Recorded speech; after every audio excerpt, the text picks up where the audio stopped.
How do you recommend for people to find the time to create rhythms? I know you say you block out the Sunday to be with yourself and spend time walking in nature, trying not to be distracted. Where do I find the time to unpack it? How do I make time for that? And where do I start? Well, you start with understanding that your cup being full is how you allow yourself to give to other people. You can't give what you don't have. You can't love if you haven't been loved. You don't even know how to begin to do that. So I think it begins with fundamentally understanding that you are worthy enough, you are valuable enough, you matter enough to give yourself the love that you deserve. And that starts by taking out time for yourself. So I have my own rhythm and pattern. I know that if I go 6 days and then by the seventh or eighth, don't give myself a break, that lots of other things give, that I'm not as alert, I'm not as attuned, I'm not as centered, I'm not as focused. So I know that is my limit. I cannot go beyond a certain amount of days. And for me, walking in nature is my solace. It is where I feel that I am one with all, and all being, all creation and, connected. For other people, it may be dancing, it may be music, it may be knitting, it may be whatever it is that brings some kind of rhythmic pattern into your life. Actually, it was Bruce and I were walking on my campus in South Africa, and there were a group of girls dancing literally on the lawn, because Lord knows they love to dance. And Bruce says, "Oh, that's not just," I said, "Oh, they're just having fun." And Bruce said, "Oh, they're not just having fun. They actually are healing themselves." Because the rhythmic pattern, that's why when you've been in an argument with someone, or you're in the middle of an argument with somebody, if you just go and take a walk, or you go and turn on some music and you start dancing, if you just have some form of movement, you feel better. That's number one. Number two, one of the most important things, most important takeaways from what happened to you, I believe, is understanding how the brain works. So you see that beginning with the brain stem, that's the lower part of the brain, all the way to the cortex and through the limbic area, you understand that when you're upset or in fear or angry or are in an antagonized state, and you're trying to reason with a person, a child, your spouse, your boss, your friend, they literally cannot hear you, because the reasoning part of the brain is in the cortex, and what you're saying is only reaching the brain stem. So whenever somebody is dysregulated, which is what that is, being anxious and fearful and yelling and screaming, the thing to do is to calm yourself first. Then you will be able to help that other person get calm and regulated. That's how you get to reason.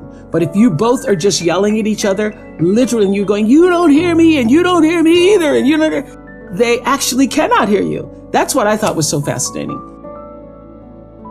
If I leave you with nothing else, just know this for sure.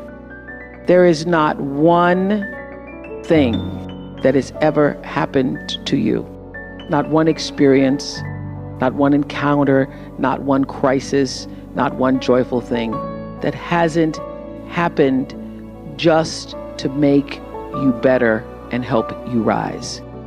Every single thing you're calling in, whether you know it or not, when you figure out that you are calling it in, when you actually start meditating or praying or having a spiritual practice, which is the number one thing you need if you want to be successful in the world.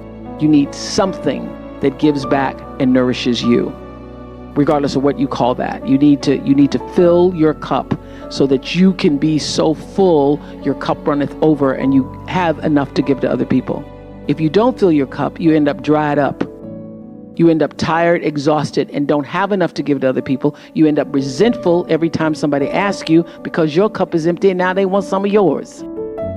So your number one job is to fill your cup and make yourself whole. That's your job. The best way to begin to figure out who you are really meant to be is to ask the universe, God, that question. God, how can I be used in service to myself first? And how can I then use that service to serve the world? Use your life to serve the world, and you will find that it also serves you. One of the biggest mistakes people make is thinking that they have to get paid a lot of money or even get paid at all for their calling. You are here to honor your calling, whether you're paid for it or not. If you can get paid for it, that makes life exponentially better. But if you are not paid for it, that is also really just fine, because honoring the calling feeds everything else you do in your life. I have always known this about celebrity. The real power of being somebody that somebody knows, and I really think that the only difference between being famous and not is that more people know your name. So the only difference between understanding that is understanding that what Selma has done, what Susan has done, what Anna has done, Rebecca has done, what Jim has done, what I've done, you too can do. Because true philanthropy comes from living from the heart of yourself and giving what you have been given. How will you do that? How will you use your personality, the energy of your personality, to serve that which is your soul's calling? I know this for sure. Any life, no matter how fantastic it is, how glorious it seems, how much attention you receive, how much square footage you have, any life and every life is enhanced by the sharing and the giving and the opening up of the heart space. Your life gets better when you can find a way to share it with someone else. So what we've done, you can do. The real empowerment comes when every person leaves this room and makes a decision.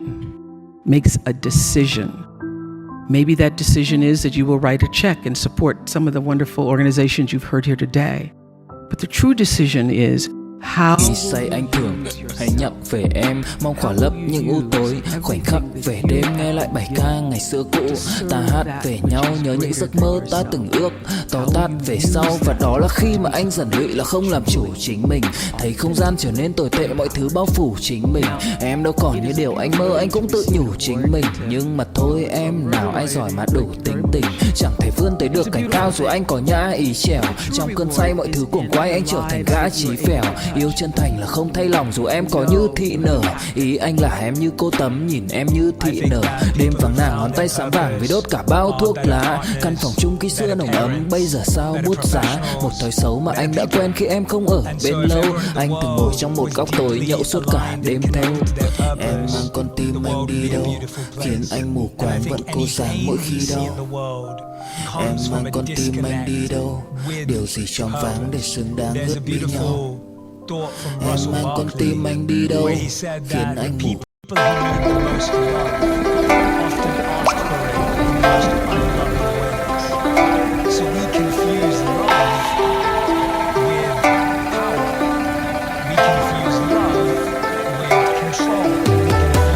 Ca buồn mà cất lời không lên, người đi mất mà nhất thời không quên. Lòng u tối dù đất trời không đêm, kể từ khi sống lấy lất đời không em. Đầu quay cuồng trong hơi men, đưa chân về nơi quen, dấu vết chẳng hề phai. Và rồi chợt nhận ra và vô tình khơi thêm ký ức bung lơi êm mà đã từng kể vai và ngồi. Chẳng cần thiết phải viết nên sử sách mà lại phải nếm trải chuyện não nề.